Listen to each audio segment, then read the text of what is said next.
You're listening to TGI Sports Talk with your host, Keith Angle, on Northeast Streaming Sports.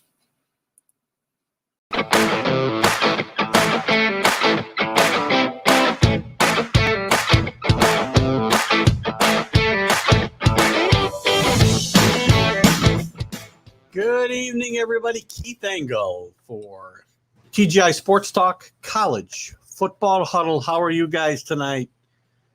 Well, our long wait is over as we will have real live college football this Saturday. Not a lot of great games or any great games, but it's real football. And college football's back, and we're excited about it. We'll talk a little bit about those games tonight. Since Illinois and Nebraska is really the first, I think the only conference game getting played this weekend. Well, I shouldn't say that. The San Jose State, no, that's not a league game. I think that's the only league game. So we're going to talk about the games. I think we'll talk about the Big Ten preview tonight since we've got Nebraska and Illinois kicking things off this week. We already talked about the ACC last week, so I think we'll jump into the Big Ten tonight after reviewing these games for coming up on Saturday. I think we'll review Notre Dame's preseason outlook, and I also want to look at some potential breakout teams. Again, every college year, there's going to be some potential breakout teams. We got the same top four as we always have, right? Alabama, Clemson, Oklahoma, and depending on the rankings you're looking at, maybe Georgia. And we'll be talking about the SEC as well soon. We'll be talking about the Big Ten. Well, we're going to talk about Big Ten tonight. We'll talk about the Big 12 soon. But as we go along, we'll talk about all these conferences. We'll talk about the news of the day. News of the day today? Not a lot of big news. Aggies have named their starting quarterback to take over for Kellen Mond. It'll be Haynes King will be the starting quarterback, and it's possible A&M will be one of those breakout teams that we're going to talk about in a few minutes. Now, they're ranked pretty high, but they haven't won a conference championship in 24 years. Excuse me, let me fix this here before we get this noise. So that's a long time, 23 years without winning a conference championship. They were back in a Big 12 then. I think they've got a realistic shot at being a player in the SEC this year.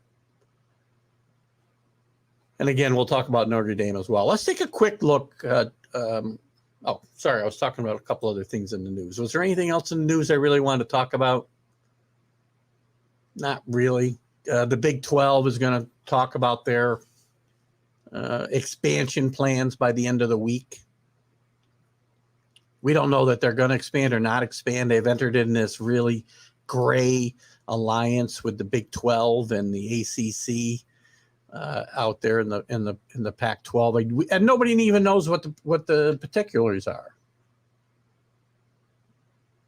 So it's all about fighting back against the SEC and further expansion. And as we've talked about, these other Big 12 teams are kind of stuck in a quandary. Because it's not going to be 5 years till Texas and Oklahoma leave. They're going to have to make some decisions and make some decisions soon. Is this going to be a viable league, or are more teams going to leave to go to the AAC or go to the Pac-12? Or you're going to find out some news maybe this week. My hunch says the Pac-12 is going to stand pat this week, but we'll see. There's lots of dominoes to fall yet. What other news? Any other news? I got really nothing else.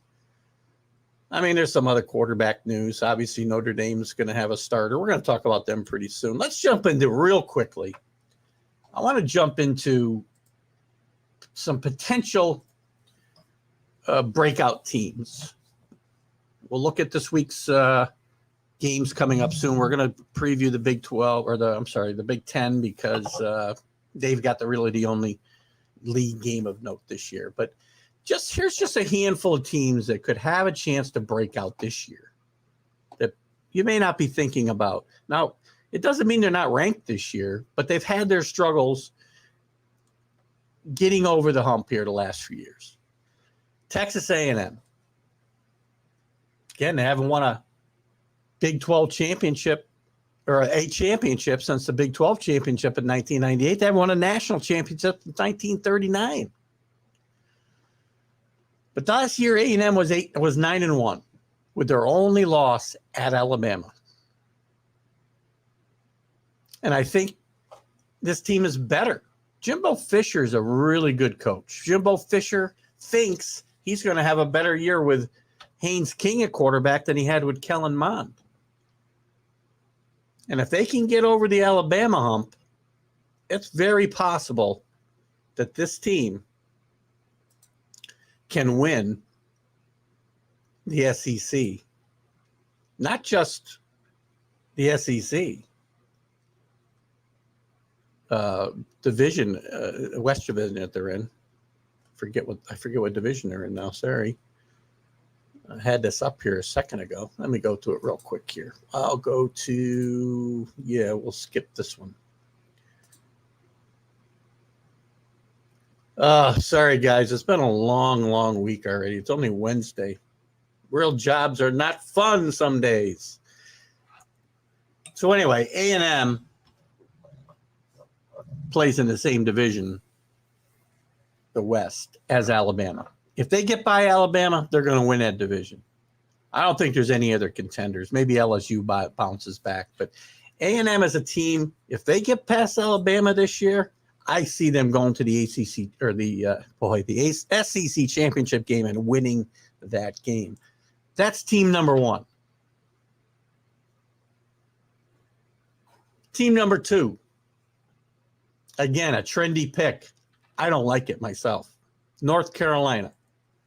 They haven't won a conference championship since 1980 in the ACC. They haven't finished in the top 10 since 1997 and only one 10-win season in that time frame. Now, they got off to a great start last year. They reached number 5, as high as number 5 in the country. They blew out Miami, another one of my breakout picks, and maybe I'm a bit of a homer on that one, but I mean, they scored 62 points blowing out Miami. They played in a major bowl game for the first time since the 40s. Now, on the downside, they lost to a really bad Florida State team. They lost to Virginia, and they finished 8-4, despite having one of the nation's best quarterbacks. Their defense was not that good. Defense was a problem all over college football last year. I talked about it week in and week out on my Sunday show and doing recaps. I mean, just atrocious. And maybe it was a COVID thing, or maybe it's just a trend of the way offenses have taken over football on both the professional and the college level. But defense has got to play better this year, guys. On the another downside for North Carolina breaking out is the fact that they lost their 2 top running backs. Really good running backs in Javonte Williams and Michael Carter. Michael Carter, the steal of the NFL draft, one of the steals of the NFL draft to the Jets in round 4, I think. And they also lost receiver De'Ami Brown. But they got Sam Howell, who's a legitimate Heisman Trophy candidate this year. They get the advantage of not having to play either. They missed Clemson this year in the scheduling, which is a plus. They couldn't play him until the ACC championship game. But they do travel to Notre Dame, who really had their way with North Carolina last year. And it's got to show off some better talent with road trips going to Virginia Tech, which is always tough to play at, Pittsburgh, and North Carolina State, who's expected to be improved this year, although I do not have them on this list of potential improvements. North Carolina on the fence whether they're going to make that jump this year. Mac Jones is doing great things. He's had some great recruiting classes. Might be one more year away. Because the team I like in that division is Miami. Now, Miami's had, some seasons of late where they played really well early in the season and faltered, similar to North Carolina last year. But they haven't finished in the AP top 10 or won a conference championship since joining the ACC, guys, almost 20 years ago, 2004.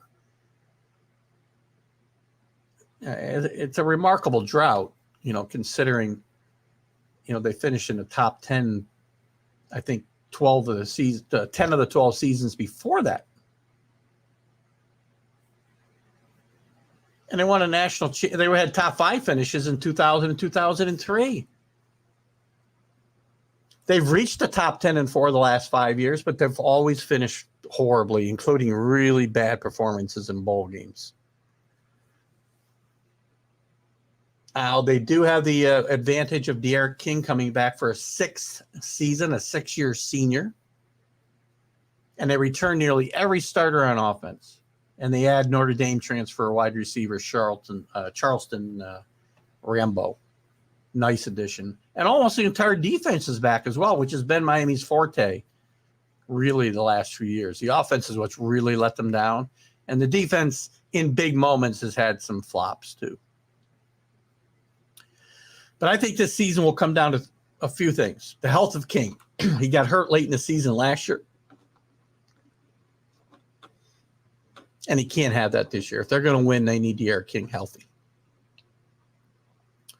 They need to replenish that pass rush because they lost some really good players to the NFL in the draft last year. Russo to the Bills comes directly to mind. Plus, they have an opening week.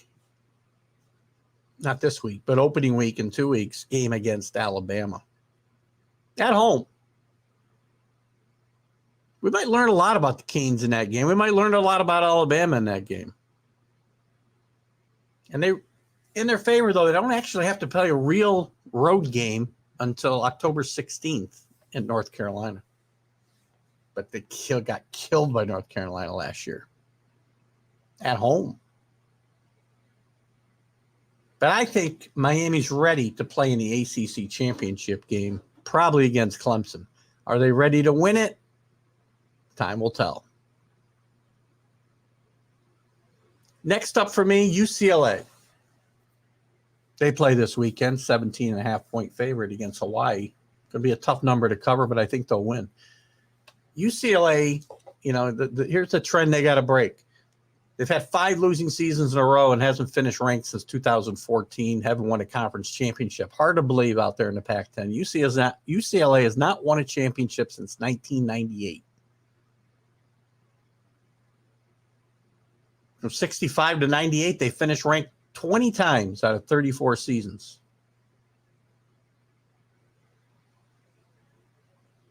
They've finished ranked only 3 times in the 23 seasons since. But Chip Kelly's there. It's just his 3rd year there. And I think Chip Kelly's they may be ready to break out. He was 46-7 in his previous foray in college at Oregon. He's only 10-21 in 3 seasons since coming back, and only 3-4 last year. But 4 of those 6 losses were by 6 or less points.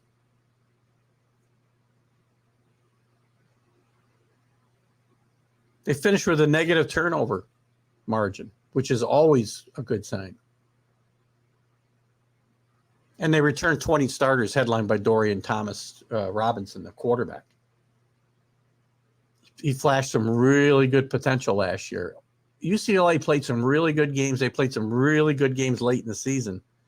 And I think this is a year that they could surprise and challenge in the Pac-12, which we'll be talking about here in the coming weeks. We're going to preview at least one league tonight, maybe more. But to achieve this breakout, it's not going to be easy. They got to overcome a pretty challenging schedule. They've got non-conference games with LSU, albeit at the Rose Bowl. They do play USC and Utah on the road,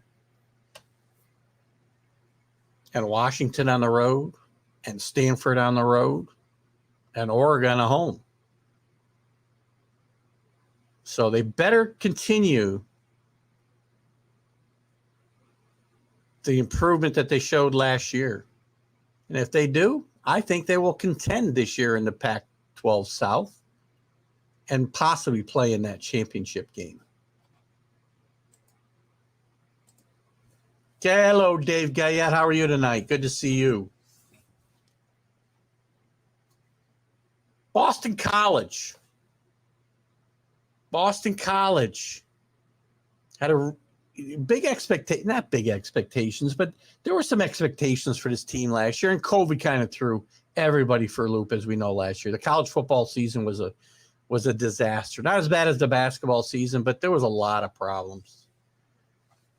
I mean, their trends to break. They haven't finished ranked or lost fewer than 5 games since 2007.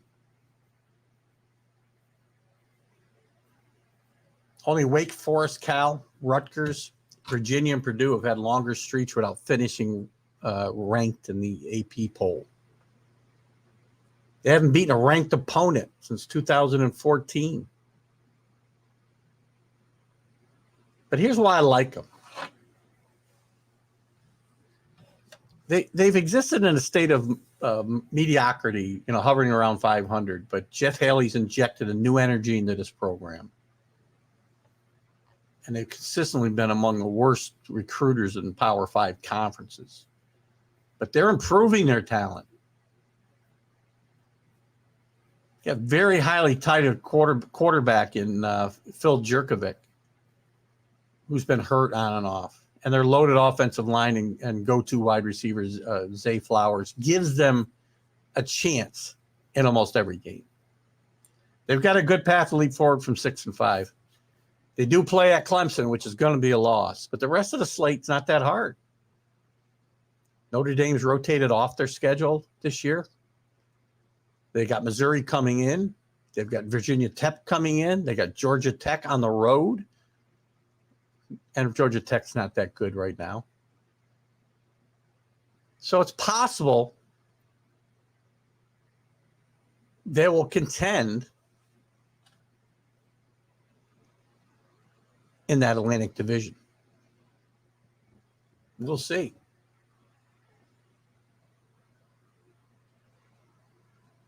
California was showing some really good signs back in 2019 until their starting quarterback got hurt, Chase Gavers. And last year with COVID, the Pac-12 was a mess. They only played 5 games, I think. So they didn't have a good year last year. It's really hard to really judge where they stood, where any of these Pac-12 teams stood last year because of COVID. But they flipped their identity totally since firing Sonny Dykes and hiring Justin Wilcox. In Dykes' final season, they scored 37 points a game but allowed 42. So they were an offensive machine. But again, like so many other teams in college football now, they couldn't stop the football. But Wilcox has built a really stingy defense. And they control the ball a lot better than they did before. So I think with that defense and that ball control offense, they've got a chance to contend. They got to be careful. Their season could go sideways quickly. They're playing at Nevada, at TCU, and at Washington in their first 4 games. But they can stay in every one of those games. And again, I don't think they're going to contend for a Pac-10 title, but especially since they're in the same division as Oregon and Washington, but I think they could finish in the top 25. Because some of these teams we've just talked about have got some pretty long droughts of not finishing in the top 25. I mean, those teams, by the way, are Texas Tech. Let me read some of these teams. I'm surprised when I read some of these teams have not finished this long in the top 25. Purdue, 18 years. Virginia, 23 years. Virginia always had some great teams back in the day. Never getting, never major power. Talk about Syracuse in a second, Dave. Rutgers, 12 years. That's funny. 12 years is the second shortest on this list. Wake Forest, 18. We had Larry Sorensen, the color analyst for Wake Forest, and he thinks they can make some noise this year. We talked about the ACC last week. Kansas, 7 years. That's hard to believe. It's only been 7 years for Kansas being ranked. It seems like Kansas hasn't been ranked since God knows when. Illinois, 20 years. This is a team that had some football history. Some great quarterbacks going back to Jeff George and Tony Eason. Played in the Rose Bowl under Mike White. Boston College, 10 years. Pittsburgh, 15 years, unranked. Another school with a really good football history. And Texas Tech, 21.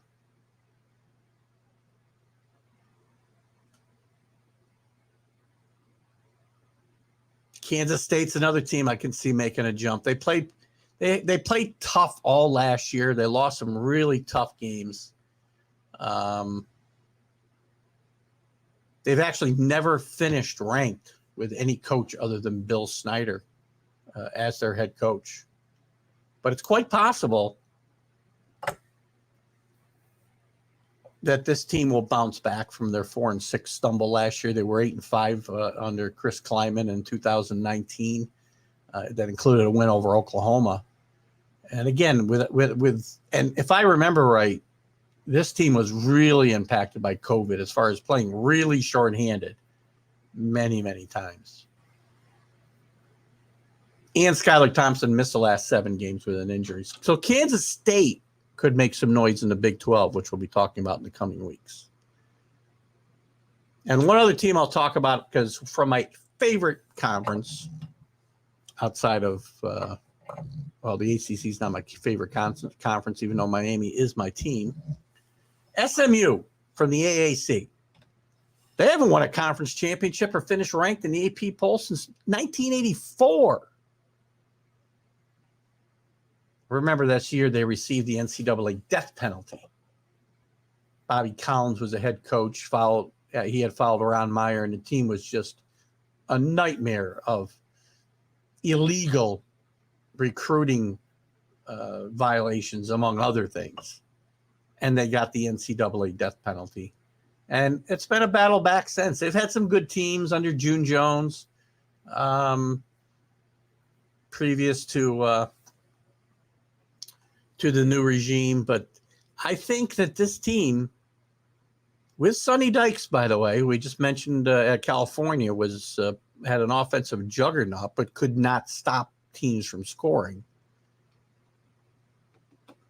He's got Jim Leavitt now, former South Florida coach, I believe. Jim Leavitt is now his defensive coordinator. So we could make some turnaround on defense, and that team will possibly make some waves in the AAC. A very, very deep league, by the way, the AAC. I love it. It's one of my favorite leagues. You got Cincinnati at the top. You got Houston. You got Memphis. You got SMU. You got UCF. Really good league. And we'll be talking a lot more about that league as well as we go forward.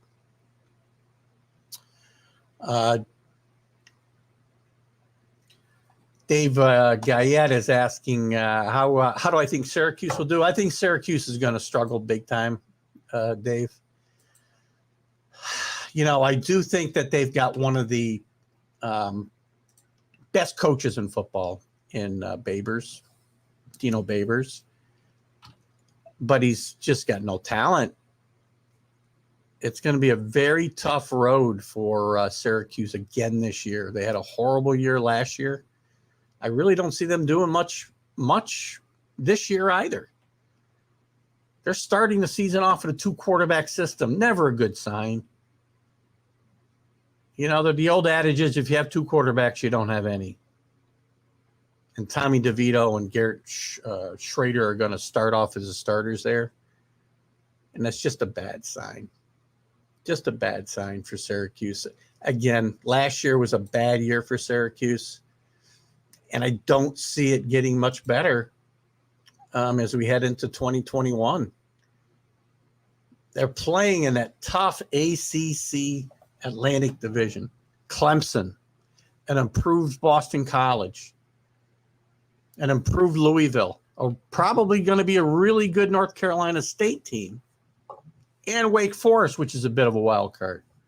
Tough to come out of there with more than a couple wins, I think, for Syracuse this year. Now, maybe they'll surprise, but I just don't think so, Dave. I'd like to say differently for you, but I think Syracuse struggles big time this year. Let's take a quick look at the I want to take a quick look at the we're going to take a quick look at the Big Ten preview because we do have Nebraska playing Illinois this year. We're going to look at the games coming up here pretty soon. But since we're talking about since we're talking about that game really being the only really conference game this week, let's talk about the Big Ten and what we see happening here. The Big Ten East. Ohio State's still the big guy on the block. They got to replace a lot of good players. Number one, Justin Fields at quarterback. But Ohio State's one of those teams that, hello, Mickey Delaney, how are you? Mickey's a big Washington fan, Washington and Washington State. And we'll be looking at the Pac-12 probably next week as we continue to cover the previews of college football. Right now we're on the Big Ten. We'll talk about Notre Dame as well because I always looked at them, even though they played with the ACC last year, I always looked at Big Ten as the perfect fit for Notre Dame if they ever joined a conference, which will probably not happen. But with all the realignment and what's about to come or possibly to come in the NCAA shakeup that's going to continue over these next couple of seasons, who knows what's going to happen with Notre Dame. Back to the East, the Big Ten East. Ohio State's got to be the favorite. A lot of people think Penn State's going to bounce back in a big way this year. I'm not so positive, guys. I think Indiana, with Michael Penix at quarterback and another year under his belt, and recovered from the injury he had at the end of last year, I think Indiana finished the second in this division again. And I think Maryland is going to be the team to finish the second. I think that will really be the sleeper in this division and maybe in this conference overall. I think Michigan's going to have another horrible season under Jim Harbaugh. They cut his salary. They made him change a bunch of assistants out. I don't think Michigan's going to recover this year. I can see them being fifth. Unranked again. Michigan State, probably not going to be a contender this year. So I see Indiana really continuing what they started last year. They're going to contend for a national championship? I don't think so. Not with Ohio State. Look at this team had one loss last year in the Big Ten, and it was to Ohio State, only by 7 points. So I like Indiana a lot. And I like Maryland to make some great strides, as I said. But Ohio State's really, really got to be the contender there. Out west, we got a matchup this week of Nebraska at Illinois. Touching on that quickly, that game is 1 o'clock at Illinois. Nebraska is a 7-point favorite on the road. How much Nebraska team's a 7-point favorite over anybody on the road is amazing to me. They have not had a good season in forever.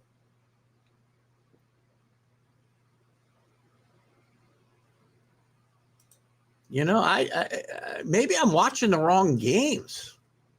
I don't really know.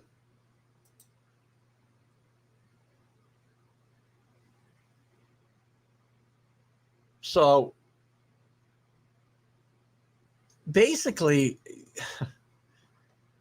I'm going to take Illinois in this game, maybe to win it outright. You're going to find out a lot about Nebraska. They got a lot. Scott Frost is under a lot of heat.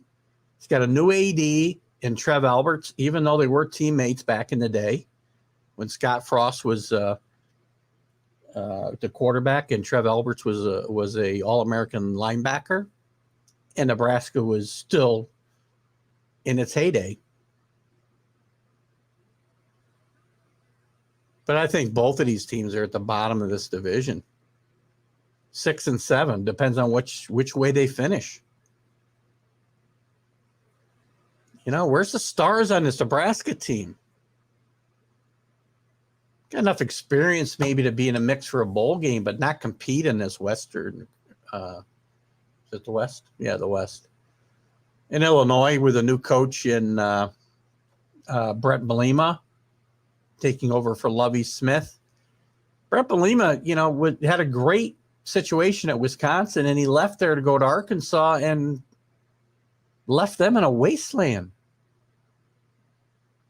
I think he's lost his mojo, and he's not going to necessarily turn this team around.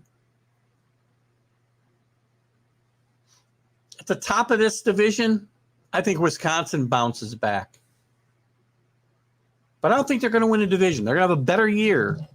But I will tell you right now, I think this is going to be, again, a wide open division. I think it's possible both the East and the West are wide open. I gave you 4 teams that I think can contend in the East. In the West, I like Wisconsin to bounce back but not win a division.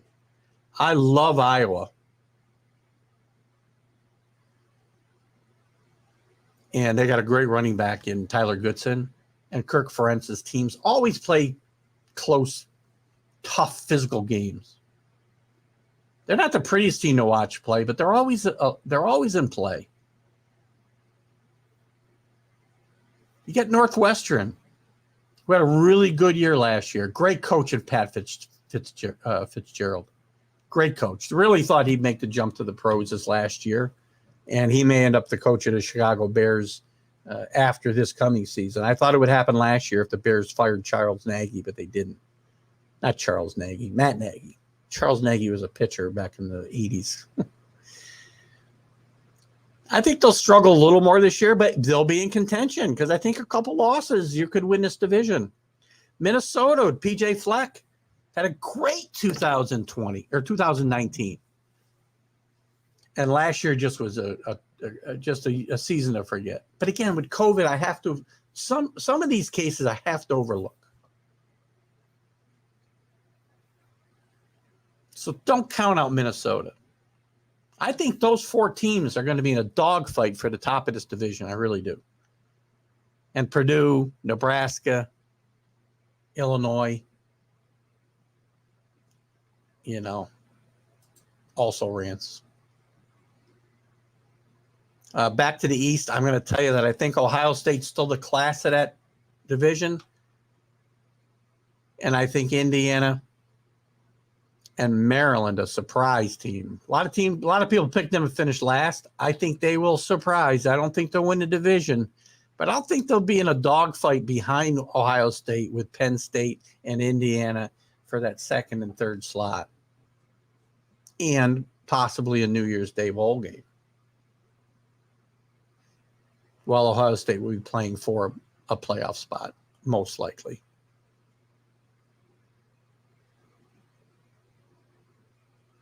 So that's how I see the Big Ten. You tell me what you think. Lots of exciting stuff going on. I mean, this weekend, as I said, let's take another quick look here. We got Nebraska at Illinois. I cannot give up that. I can't give up 7 points on the road with Nebraska. That's crazy. I'm not going to tout every game. I think Illinois wins this game outright, though. Just got a feeling. You've also got Fresno State hosting UConn. Tough spot for UConn to have to go out west and play their opener, I think. But I will tell you, Fresno's a 27.5-point favorite, while UConn is not very good. Without sight unseen, who's laying 27.5 points? What else we got? UCLA gets to host Hawaii, giving up 17.5 at home. That's a tough number. Hawaii doesn't play well away from home, though. I think UCLA will probably cover this number and get themselves off to that strong start. I did say earlier in the show that I think UCLA will be one of the surprise teams in the country and contend in that Pac-12 Southern Division. A couple other games this week are UTEP Miners against New Mexico. Not a lot for me to get excited about there. San Jose, though, carrying a long winning streak now, gets Southern Utah Thunderbirds at home. They're going to win this game and continue their unbeaten streak. One of the great stories last year was San Jose State. Hopefully they can continue that momentum this year. I think it's a great story for college football, and I hope it continues with this coming season. A lot of COVID's still around, and while last season was really a mishmash, some leagues starting on time, some teams starting in October, the Pac-12 not starting until November, games postponed everywhere. Some games postponed an hour before they were supposed to start. Clemson really upset with Florida State over one of those postponements, if you remember. I'm looking forward to a better year. But COVID's still around, guys. And a lot of these leagues, kind of following the NFL suit or lead, have stated that if you can't field an active team, enough players to field an active team, and the game needs to be canceled, there aren't going to be postponements. You will forfeit the game. Now, I don't think that they've imposed the same kind of financial hit on teams or schools that the NFL has. I'm not even sure that they can, because all these games are canceled or postponed, cost a fortune, both in the NCAA and the NFL. Let's take a quick look at Notre Dame. Didn't change my story of my life. I didn't change my banner last time. What do you say we take a quick look at Notre Dame? Since they don't fit into a league, they've got an affiliate. They played in a league with the ACC last year. They've still got a agreement with the ACC to be a quasi member of the league without being part of the league. I'm really surprised the ACC didn't really hold Notre Dame hostage last year when Notre Dame had to have a league. Because of COVID, they couldn't schedule.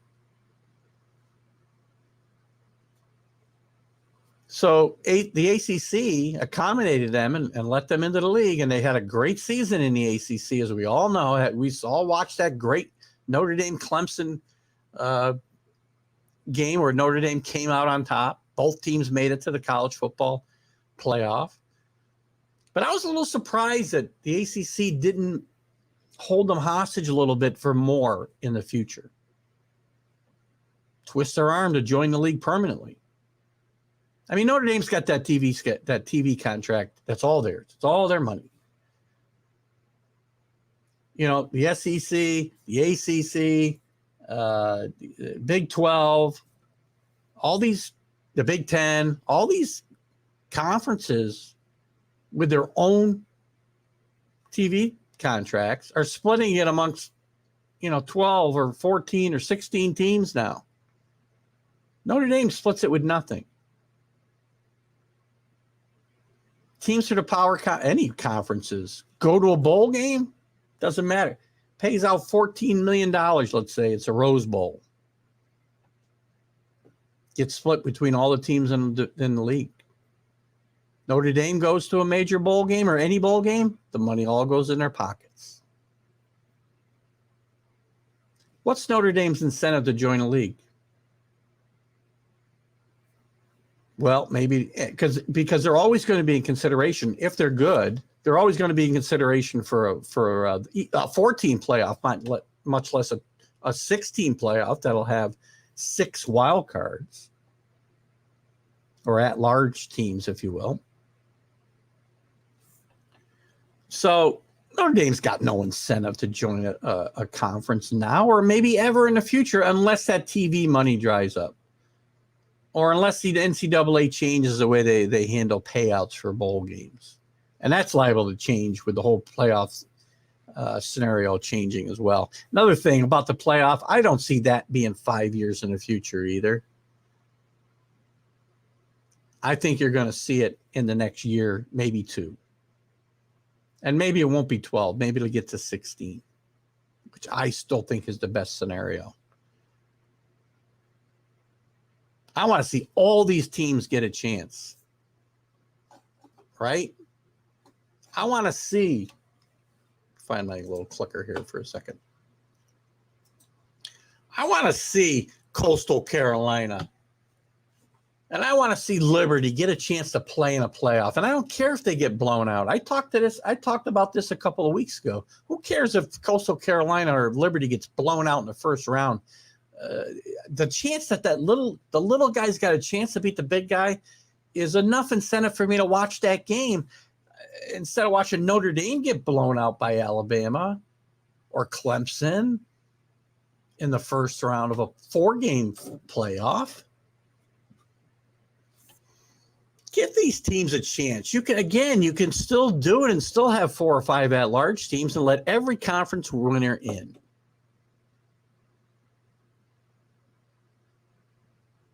It would be a lot of fun.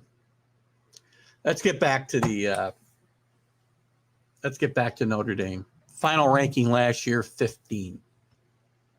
Started out the season, 5. They started out the season ranked 15. Year before that, their final ranking was 12. Notre Dame's been very good under Coach Kelly. It's his 12th year there. He's averaged 10 wins and 3 losses, or not even. Not quite. I guess he's 9-3-ish. Great coach. Interestingly enough, new offensive coordinator and former Irish quarterback Tommy Rees.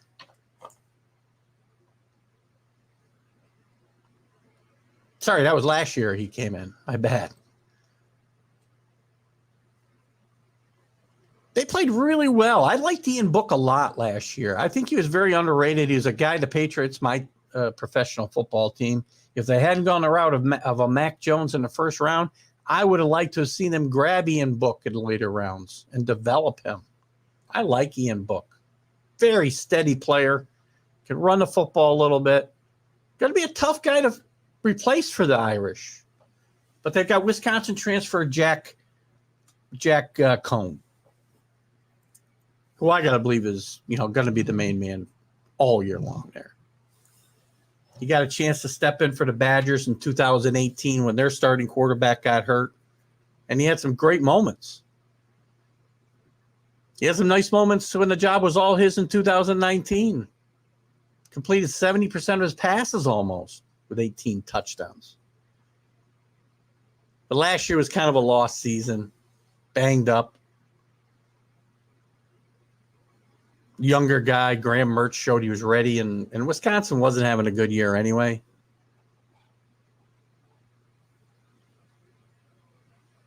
So I think it's going to be Cohn's job to lose. Drew Pine might get some playing time, and he could push him for playing time too, but I just don't see it.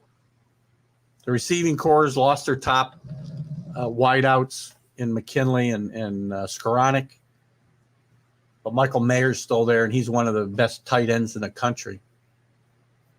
And they got Avery Davis, who's a really good talent and can step up to a much bigger role after catching, I think, 24 passes and a couple of scores last year. Big problem for Notre Dame in my mind this year is they got to replace virtually their entire offensive line. They lost your two guards, Banks and Kramer. Eichenberger and Hainsey at tackle, gone. Not easy to replace college or linemen in college football or anywhere. Not when you're replacing your whole line.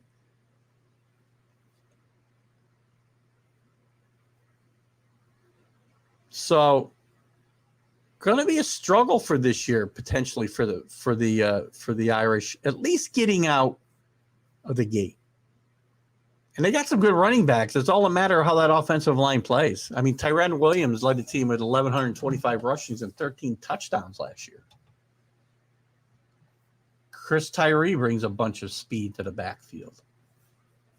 But that front line, both in opening up the holes for a running game and protecting their quarterback, is going to be important for Notre Dame. Last year, their defense was really good. They allowed only a little over 300 yards a game. Marcus Freeman did a great job with that defense. It was his first year there as well. They had two brand new coordinators. Now that's a plus going into this season that these two guys have a year under their belt. But they lost. I'll say the guy's name, Jeremiah Awazi Koroma.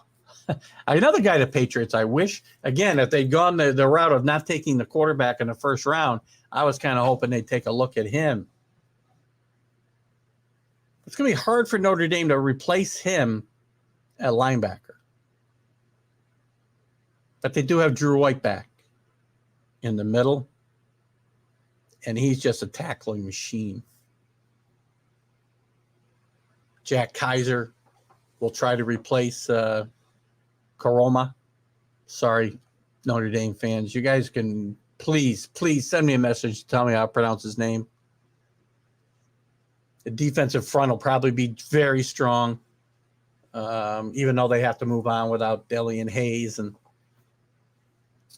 Agundaje on the outside. But they got Hinish back. They got a lot of guys whose names I cannot pronounce. They got Tagliavolia Amosa at end, or maybe even inside a tackle. Isaiah Foley should be the team's leading pass rusher, probably. And the secondary has still got one of the best players in football in Kyle Hamilton. Safety. It's been a force the last couple of years. And is a leader on that defense.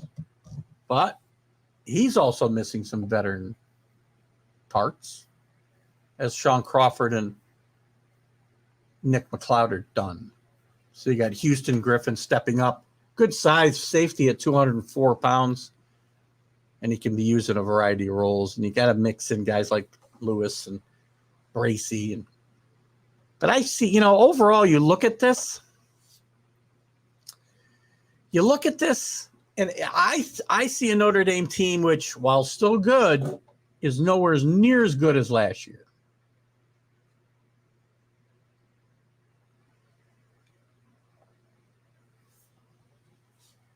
I could see him winning 8-9 games, but not sniffing a playoff this year. I mean, let's take a quick look at their schedule, right? Since we're talking about it. They start off at Florida State. Bad football team last year, but could be a team ready to make a step forward. Not an easy place to play. We'll still count it as a win for Notre Dame. September 11th, they got Toledo at home. There's a win. 2-0. Purdue at home. 3-0. Wisconsin in Chicago, a neutral site game. I'm going to call that a loss. 3-1.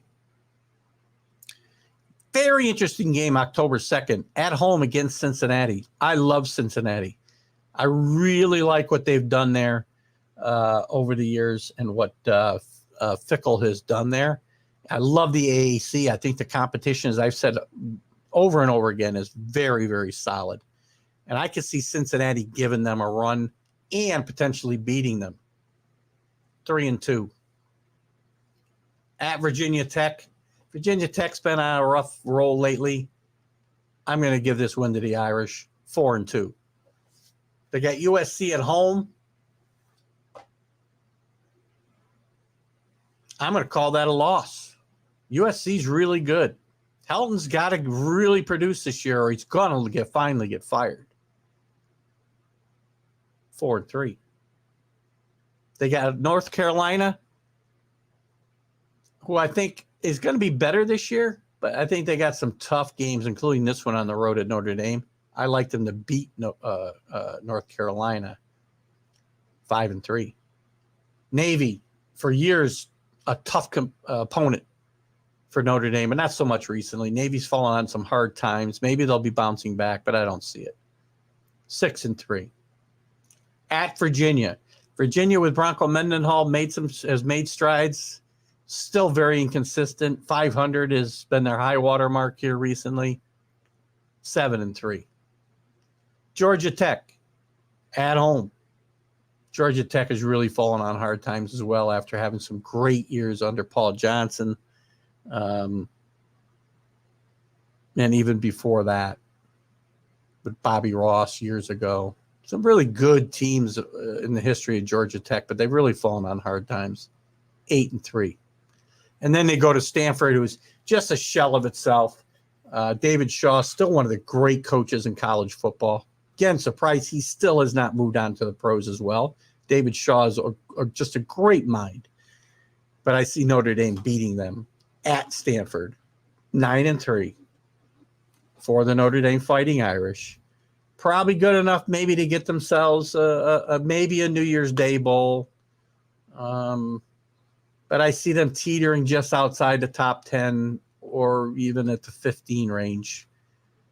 You know, getting a mid-level bowl game. And, you know, could that turn around a little bit and they could be 11-1? Sure. If they're 11-1, then that's possible. But this is not an easy schedule. Not an easy schedule for this team. They could easily slip back to 8-4 too. So that's the outlook for Notre Dame this year. 9-3 is my prediction. Write it down. Write it down. I should write all this stuff down, right? Notre Dame, 9-3. What else do we talk about tonight? The Big Ten. Where's my Big Ten? I got Ohio State against. Who did I pick in that other league? Damn it. There it is. Hold on. I got to get to where I was. Ah, crap. Let me go here. So I've got Ohio State. Playing Iowa in the Big Ten championship game. And I'm going to take Iowa in an upset there. My prediction for the Big Ten. I didn't give you that Big Ten championship game. 7:53. We don't have time to do another whole conference, but we'll do some of that next week because we've still got next week. We'll cover the Pac-12 next week. Mickey Delaney. We're going to cover the Big 12 next week, and we're going to cover the SEC next week. Lots to talk about there. SEC, you know, the whole realignment thing is getting really messy, guys. Really messy.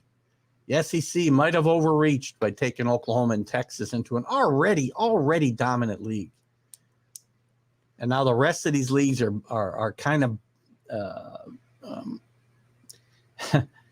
are kind of combining themselves together. I mean, not on a league stance, But an alliance that we don't even know what it really means yet. They say it's all to protect their Olympic sports and whatnot. But don't fool yourself for a second. This is all about slowing down the SEC. And this is all about money. And I'm really frustrated with what's going on in this whole thing. I know I've talked about it, till I'm blue in the face, and it's not going to get better. Football is a regional sport, guys. And they're trying to make it a national sport. One huge league. It doesn't matter where you play. You play in California, fine. We want you in the Southeast Conference. How does that work? College football is a regional sport that is enjoyed on a nationwide basis. I live in New York. I loved watching Ohio State and Michigan play each other.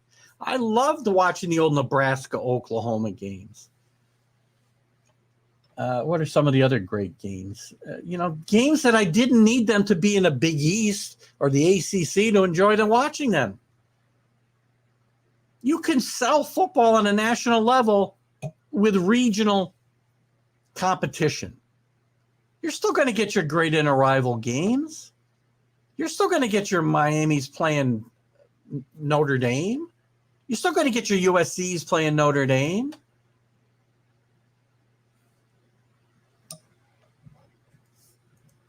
Like everything else, it's a money grab everywhere.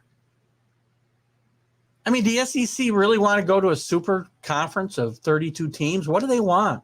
They want to get to a 12 or 16 team playoff and be able to have 10 teams in it?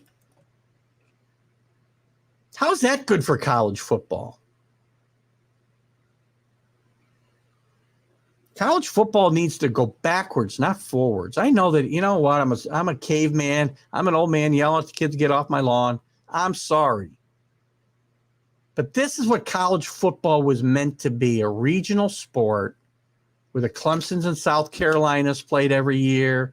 Notre Dame and Michigan played every year. Nebraska and Oklahoma played every year. Texas and Texas A&M played every year. They didn't have to go to the SEC to do it. But we've lost all that charm in the pursuit of what? A real playoff, a real champion, or dollars? TV contracts. ESPN sticks his nose in because they've got the SEC contract coming up in 2025 or before. CBS loses it.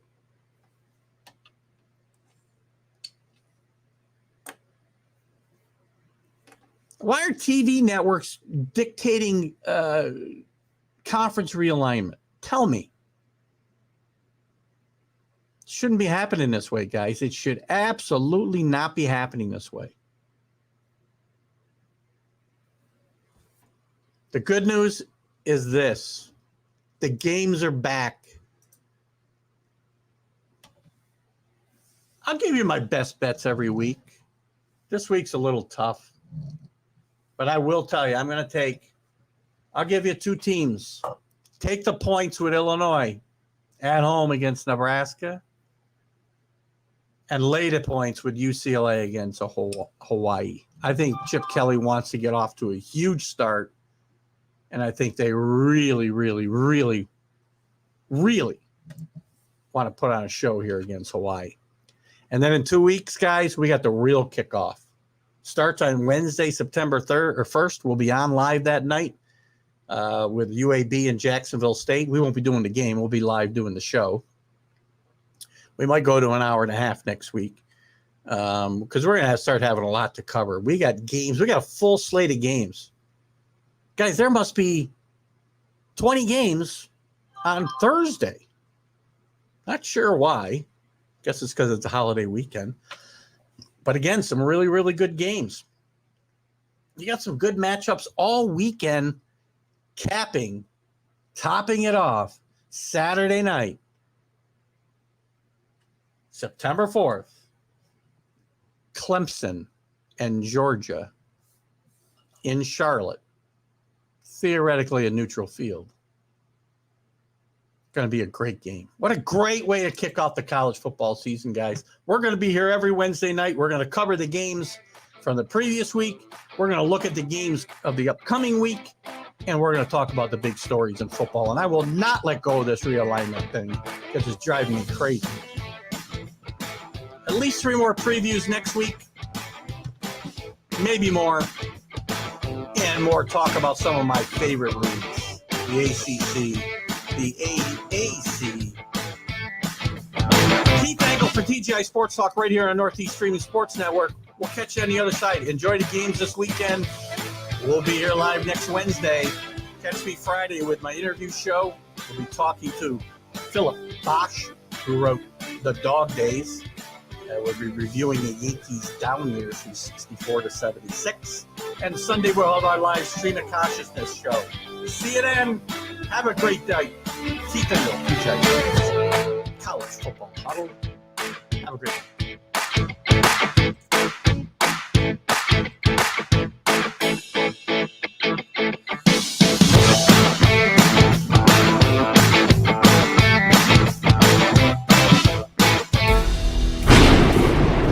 See right now, without LeBron, Lakers are struggling. Let me tell you about a team I hate, all right? I know the Dallas Cowboy fan is here, so I had to make sure he knew how much I hate this team. I'm ready. I've often said that the people who run baseball, they try very hard to ruin it. I'm from Brooklyn. I don't have a problem saying it to his face. Oh, I'm from Brooklyn. Hey, you guys any